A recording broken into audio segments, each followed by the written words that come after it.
Hey, this is the developer commentary for the Zorro and Zedd Demo. So here we are spawning in to the demo. It's also the tutorial level of the main game. That's Zorro and Zedd, or two little vampires. One's a little bat, one's a fox. And Zedd transformed Zorro into a vampire bat when he saved his life, but that's deep lore. This is Mallory. She's the goddess of Dundalk. She's like the player's guide throughout the game, so meet her and she sets you on your quest. Here we are with the first set of instructions or controls. You can jump and dive using those buttons. Here's Mallory again. This is an optional interaction here. She just tells you about chests and how to open doors, which we'll encounter later in the demo. But here we go. Off to the next area, which is the chests. This is where we introduce the magic power mechanic of the game. So the gems in the chests, they fuel all the magic that you use in the game. It's like your mana source. So there we are, collecting a bunch of gems. Doop, doop, doop. I kind of base the gem collection off of Kingdom Hearts. The sounds that the little droplets make in there. That's a ritual pad. That's respawn point. Kind of like the bonfires in Dark Souls. Or the dragon pads actually in Spyro. Basically, once you touch that, you're free to, exit the game and stuff. It's your save point. The game also saves whenever you quit out, but it's just kind of a natural place to quit out once you get to one of those checkpoints. That 2 seconds of pausing took a whole lot of time to adjust the camera and to fly above and give that kind of Zed's eye view is what I call it. Here's Mallory again. She's basically telling you to practice your combat abilities on these little dummies ahead, piles of dragon bones. So I thought I'd add these as a first, place to test out your combat abilities instead of dropping somebody right into the first combat encounter. There she is telling you that the arrow doesn't affect the shielded enemies or the armored enemies. Basically, you got to use the beam sword, which is your magic, or hit them with your blade. Thank you, Mallory. So, there we go. You can see when it lights up white, that's how to tell that you haven't hit anything, or you've hit it with the arrow and it's not doing damage. But that, see, that's it happening there. But that flash of red is to tell you if you've done damage there. Kind of like,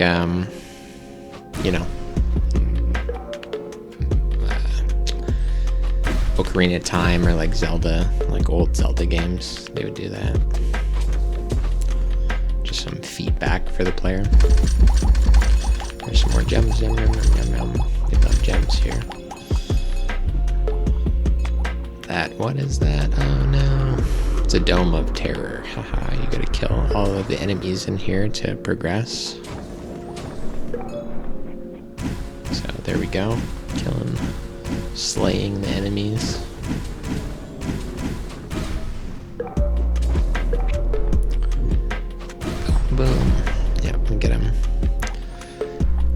can use, you know, a variety of combat moves. The slice, as we call it, the melee attack, where you dash in and swing your sword. There's the beam sword, which is shoots like a beam sword out of Zedd, who acts like a catalyst to Zorro's power. And then the arrow, which is kind of the weakest form, but is the most utilized when moving. So this is Mallory talking about the domes that we just saw, and they're you can identify where a dome's coming by the skulls that are floating above. In the land of Dundalk, these are all referred to as lanterns. There's different lanterns. These green lanterns are to signify that you're safe. It's like a safe zone. Here's Mallory again telling you that there's some more powerful dragons that you can see under the red lanterns. So there it is. No. These are a little bit beefier, but they give you more souls when you slay them. But you can see the airborne superiority, or like the you know, aerial combat of Zorro and Zedd is where you want to be, because most of the enemies can't attack too high in the air, especially these little guys. Really, all you want to worry about are the fireballs that you can see. A few of them we just got shot. And as we progress through the game, there's going to be more, you know, fireballs that are being shot, and like leading into like almost like a bullet hell type of experience. But starting it out, this is the introduction here. But these guys are fairly weak. You hit them with 2 arrows and they're toast.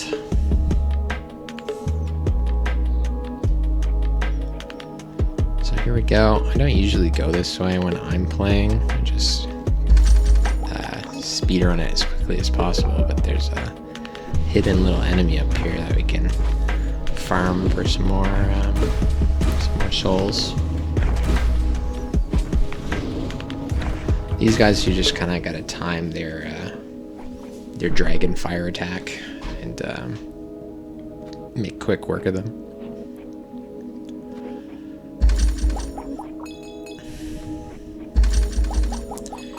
Here we are progressing through the game a little bit more, up into the next checkpoint. And boom, those grab lifts are pretty cool. Introduced them a while back. It's a fun way to just platform. And they get used in various ways, like later on in the game, that are more like platform intensive areas. So this is the first multi-stage encounter. You can see by the kind of color shifting dome that has formed around. It has waves of enemies that spawn, and you have to take them out.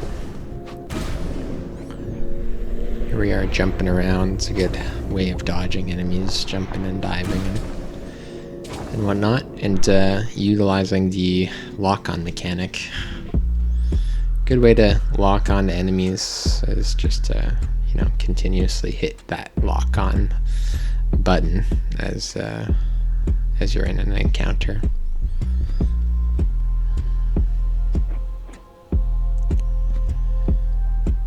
Here we go, again with Mallory with the exposition of the story. Letting you know that your objective in the game is really to defeat Octobotron, the Dragon King. But first you gotta slay the 13 Dragon Lords, which one of them is featured at the end of the demo. And then from there, once you get into the main hub world of the game, which is the capital court of Dundalk, then you have your options to go to each, subdivided level and take on the boss at the end.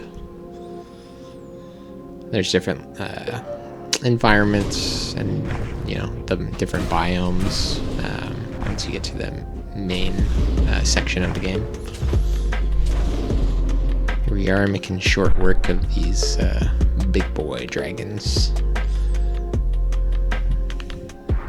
And another multi-stage encounter here.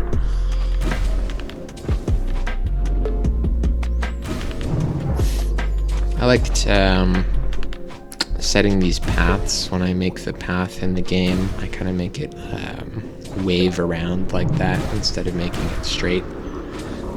The path is really just to always show which direction to go, so it prevents the player from getting lost.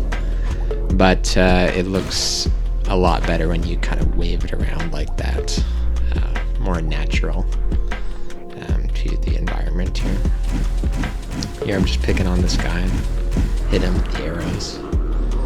I'm not a big arrow user because it takes longer, but it's safer. So I kind of play the risky card, in which you can see kind of backfire sometimes. I got hit there.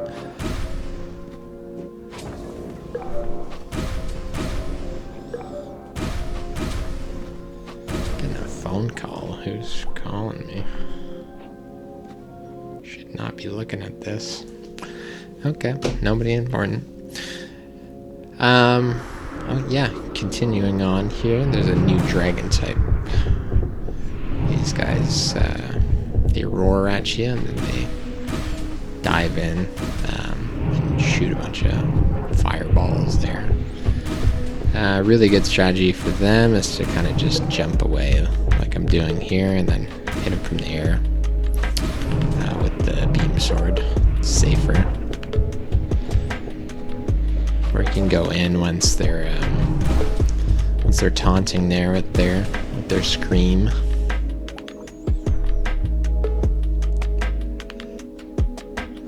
Took them all out and moving on to the next checkpoint here. Nice, got it.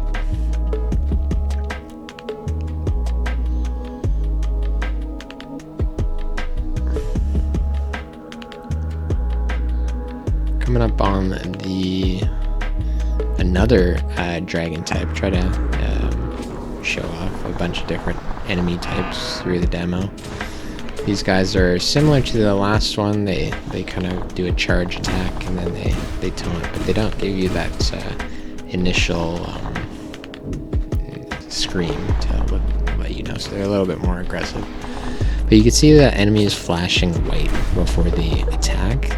They do like a triple ding ding ding, just to show you something's coming, and it makes it more fair. When you see that coming, you have an opportunity to dodge. So in previous iterations, it was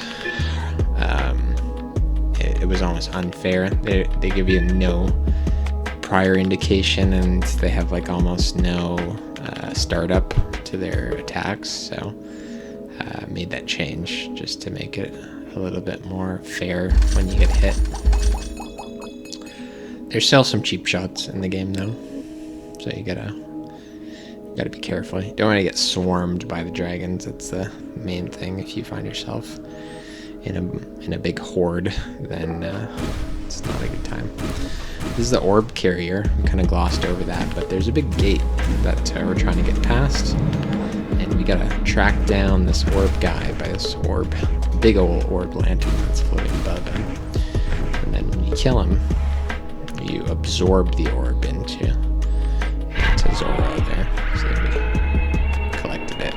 Now we can use that to unlock the gate, unleash the power. We pay the price, as we call it in the game. So here we go. Pay the price. One orb. Boom. Blows up. Super epic. We jump into the checkpoint. And here I got distracted, so I just hung out here for a good 10 seconds or so, needlessly. But I quickly queued back in and kept playing because we want to show off more of the demo. It's a cool demo. You should try it. Available now on Steam. Give it a shot. It's one of those games that you really start to like once you start playing and getting into the movement. It's like Spyro in that sense. They got like a NASA engineer, I believe, when making Spyro to help with the movement in that game. So I'm no NASA engineer, but you know, I try my best to make things entertaining. Here we are, more chests. Give me all them chests.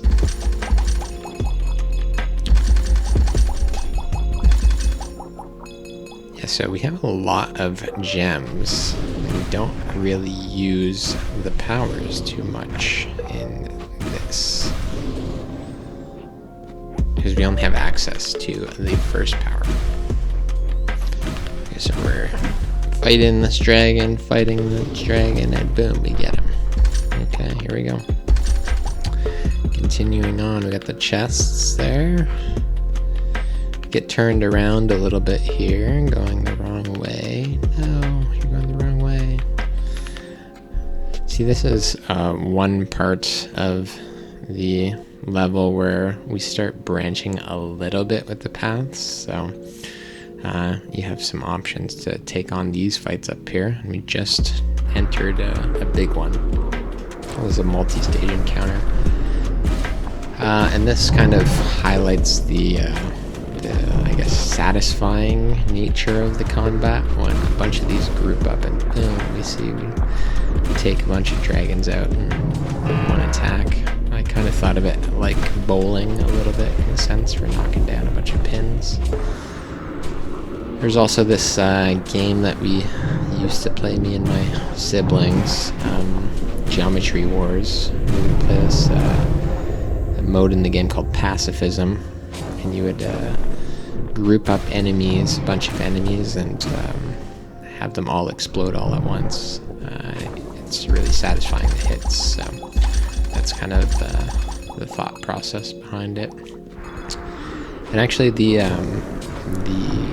hit sound in this game is pretty similar to the hit sound in that game. Kind of took a little bit of inspiration from that with the sound design.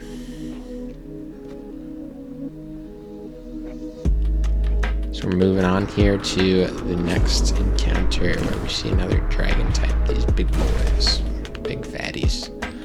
And they shoot the Night Terror fireball. It shatters into 3 fireballs upon detonation. And another dragon type that we're just introducing. Again, there's like a bunch of different dragon types, and they have different behaviors. These guys kind of just flap around and start spraying. They don't really move too fast or too much. They're just they're like the campers of the game in a sense.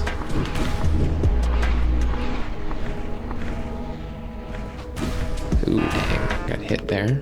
Got 1 health, but I made it out. Of course I did. I wouldn't actually get hit if I was playing seriously, but totally did. So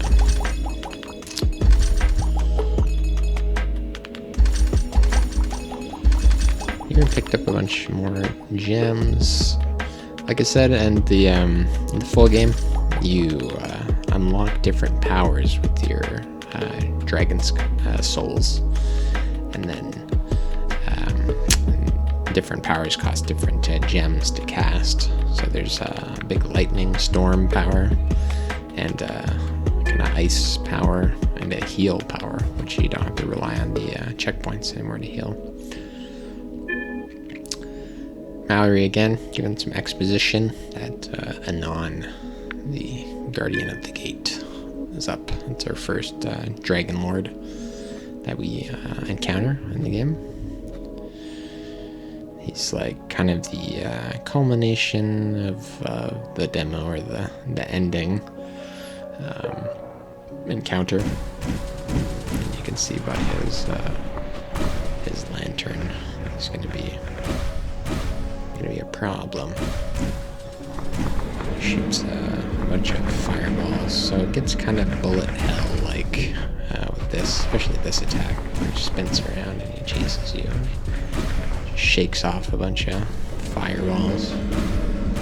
Cast again, but here you can see the utilizing the slash and the beam sword and the arrows. The arrows are good for the bosses because you don't have to slow down when you cast them. You can just kind of cast them uninterrupted.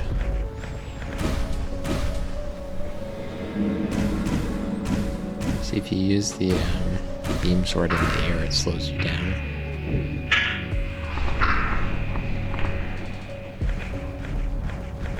Bang, got him. So he spawns his grave there. That's how you know they're defeated. If you come back, it saves that position of the grave, so you can revisit their grave site.